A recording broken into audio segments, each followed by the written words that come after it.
بسم الله الرحمن الرحيم وبه نستعين ونصلي على رسوله الكريم وبعد. سعادة رئيس الحفل الكريم وسعادة الضيف الكريم بدر بن ناصر عنزي وإخواني الأفاضل من العلماء والدعاة والباحثين، السلام عليكم ورحمة الله وبركاته. أنا مطيع الرحمن بن شيس محمد، أحد خريجي الجامعة الإسلامية بالمدينة المنورة من أهالي أطرد نجكور غرب المنقال الهند، وخادم جمعية الهدى التعليمية والخيرية ببوريان. قبل كل شيء أنا أشكر الله سبحانه وتعالى الذي أكرمنا جميعا بنعمة الإسلام وزيننا بنور العلم والإرفان، ثم أشكر جميع المسؤولين والمندوبين والقائمين على هذه الجمعية، جمعية خريجي الجامعة السعودية في الهند، على عقد هذا الملتقى العظيم النافع الميمون السعيد. فبارك الله في حياتكم وتقبل الله جهودكم وإخلاصكم، ولا يناله إلا التقوى منكم.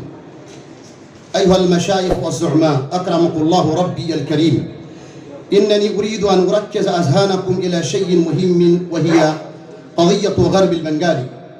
إن ولاية غرب البنغال لها تاريخ أنيق لسكانها المسلمين بصفة عامة، ولسكانها أهل الحديث بصفة خاصة.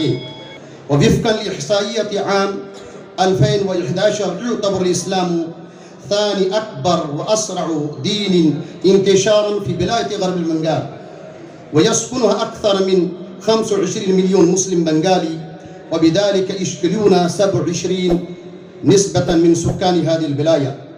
ولكن مع الأسف الشديد الآن نحن مقصرون جدا في مجال الدعوة والعلم والتعليم.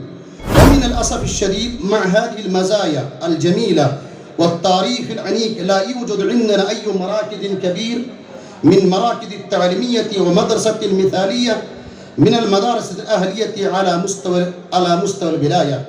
وإن طلاب هذه الولاية مع كثرة عددها ما زالوا يسافرون إلى خارج الولاية بسبب عدم وجود المراكز التعليمية المناسبة فيها.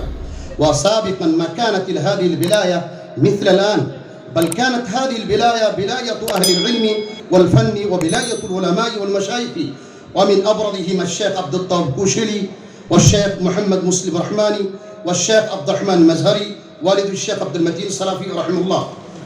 أولئك آبائي فجئني بمثلهم إذا جمعتنا يا جرير المجامع. فأرجو من مسؤولين الكرام لهذه الجمعية، وكذلك أرجو من فضيلة الشيخ بدر بن ناصر العنزي الملحق الديني حفظه الله أن تقوموا إلى تخطيط مناسب ورصين لهذه الولاية المنسية عندكم ولاية غرب البنغال.